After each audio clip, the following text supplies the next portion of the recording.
Okay, but now to the second question. What is the distribution of the values of the fluctuations? And that was really, as I said, for a long time on the back of my mind. I had no clue what to do about it until I was in South Africa at a conference with Shelley Goldstein. He was there too. And so there was a talk where a theorem by Mark Katz was mentioned from 1943. And I will say what the theorem says in a moment. It's easier when I first show what the conjecture is inspired by Mark Katz. Suppose P is chosen such that all the n to the negative p are rationally linear independent. That means you take any finite number of these beasts, in n, you give them rational coefficients and sum it up and demand that being 0, then the only way you can achieve this is if all these rational coefficients are 0. That means rational linear independent.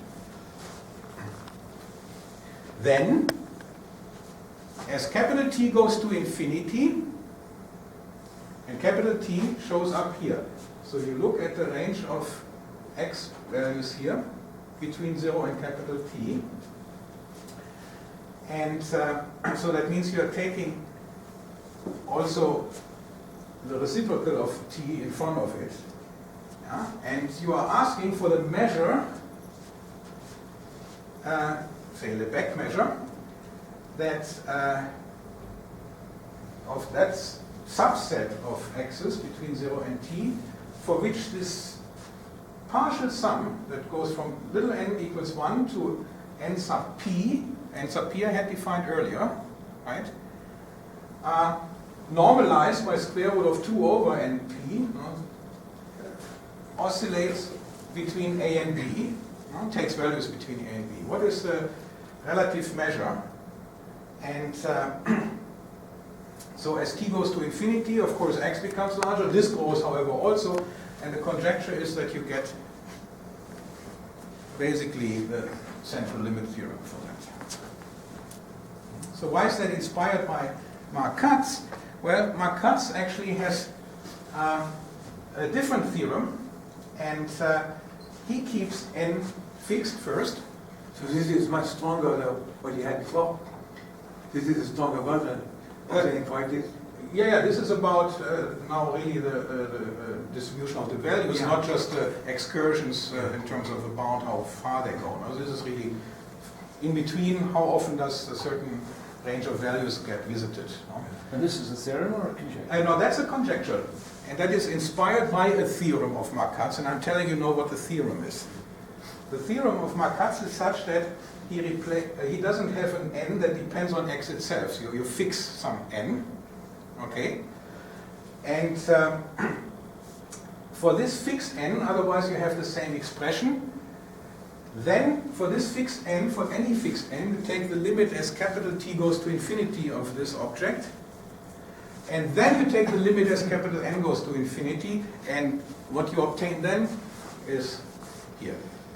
So what I'm doing is coupling letting n go to infinity, capital N go to infinity, with letting capital T go to infinity, in the sense that x can go all the way up to capital T. Right? So when capital T grows, x can grow larger, but when x grows larger, also this guy grows larger. So the question is basically, how far can you push this, right, in order to still have a central limit time theorem? So that would go beyond Mark Katz. And but it is not telling you how the values of this guy really are distributed, because for that you would actually have to pretty much first let n go to infinity, yeah, sort of, and then let t go to infinity, but that doesn't work. No? So that is really completely exchanging the limits, and that just is a different story. And in fact, as I said, I got expert advice, namely from those analytical number theorists that chipped in. Well, that is not yet the law for this. This is something else, but still it's a characterization, possibly, of some family of partial sums. And here's the expert comments that the fluctuations of, that means the values, are distributed presumably non-normal for this object. but I'm absolutely not an expert in van der Korpel's method of exponential sums. As I said, I have to go on with my own business, so this is a completely open question as far as I'm concerned, but it seems that the experts are convinced that with these techniques one can nail it down what it is. But here's then the question, right? What is the distribution of the fluctuations? What really is it? I have no clue. So I come to the list of open problems. First, of course, prove or disprove the Katz-inspired conjecture that I presented. I would be willing to put the bet on it's true. So I looked at it carefully, and I studied the proof of Katz carefully, and I know where it has to be modified, but it doesn't look like an outrageous conjecture that when you push this a little bit, that it is still true that you get normal fluctuations. But at the same time, I haven't put really a lot of effort into really nail it down. By the way, this reference that I had given to you from 1943, that is a publication of the Mathematical Association of America, and it's a really absolutely beautiful exposition on randomness in, probability, statistics, and analytical functions. So that means like sine series. And so Katz was really an absolute master of exposition to keep everything totally elementary. The proofs are completely elementary, can be understood by, let's say, a good undergraduate, senior, and beginning graduate You wrote a students. book about this, right? That is Harris monograph, which is wonderful. that is this little booklet. So this is, there are several publications, but this is a little booklet by the Mathematical Association of America. And we can download it here from Rutgers, we have access. Okay, so second part is exactly then suppose whatever, whether true or not for the conjecture, this doesn't really nail down these fluctuations, but okay, experts in the method of van der Korpel's exponential sums may be able to answer this problem, or to solve this problem, characterize the fluctuations. And of course I cannot omit asking the question whether this has any connection to quantum mechanics. Now why do I ask that? Not just because I want to make it fun here, of course it is a fun lecture, but keep in mind that the energy spectrum of the Bohr spectrum of the hydrogen atom, right, is 1 over n squared, negative 1 over n squared. Okay, so, and the eigenfunctions for hydrogen have a time factor e to I, the energy t, or e to negative I. No? So that means you have e to I 1 over n squared t. There we go, right? So this is sine and cosine of t over n squared. So it's not too outrageous to ask whether you can cook up some question in quantum mechanics of the hydrogen atom where the Greenfield sum shows up, right? And then you have your connection to quantum mechanics. But of course, again, so this would be maybe pushing it a little bit too far, but one can ask it. But foremost, no, but you left out the main question. You know, I should have left that to the main question. The real question is, what are the implications for string theory? Okay, anyway.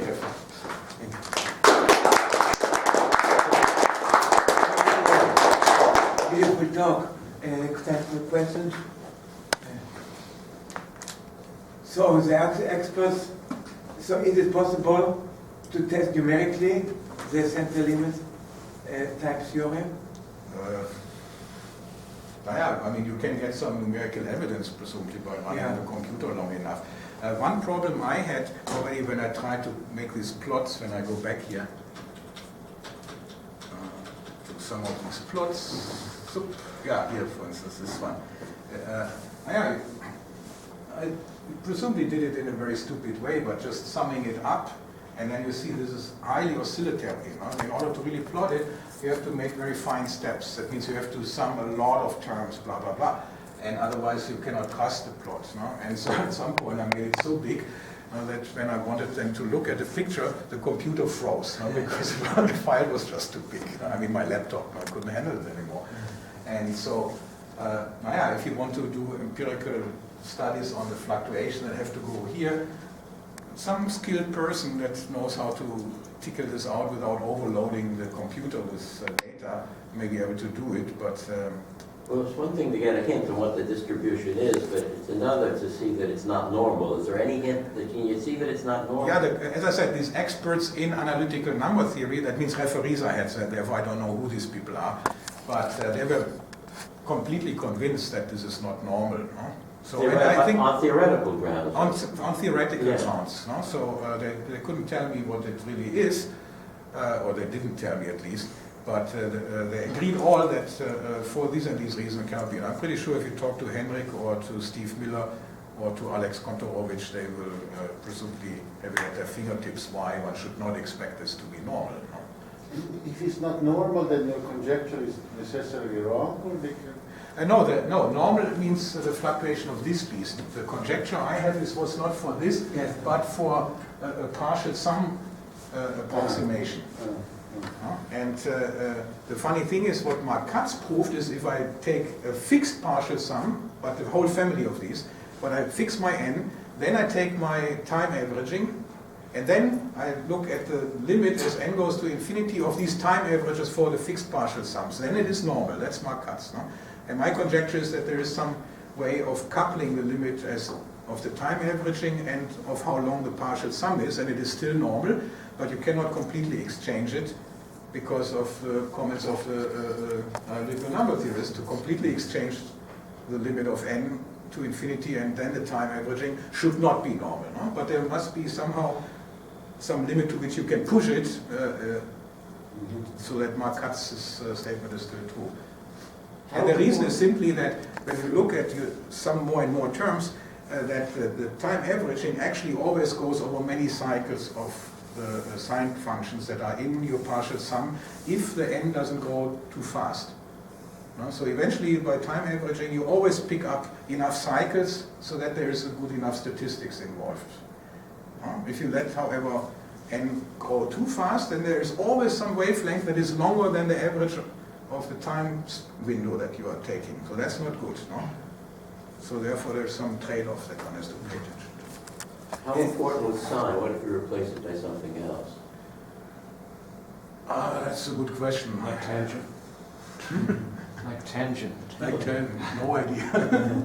Well, be my guest. And if you change the upper bound and lower bound with a Taylor approximation farther and farther, can you do much better? Possibly. I didn't try it. Yeah. Yeah. I mean, that's why I'm saying any expert who in numerical computations, so that doesn't just sum this damn thing up as stupidly as I did and thereby overwhelms Maple.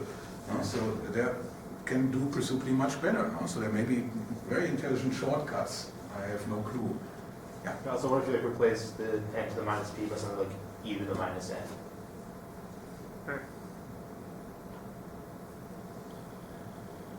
Good question. Use Maple and get an idea and make some conjectures. The zero zeta function appears in the contour integral, not as poles. No, they were on the numerator. It was. Yeah. They were just with zero the function. Yeah, when you take the Mellin transform, that's right. The then when you zeros show up upstairs, that's right. Yeah. And so it's not just the poles Not just the poles. that enter into the story. How it enters, I again don't know. Thanks for a great talk.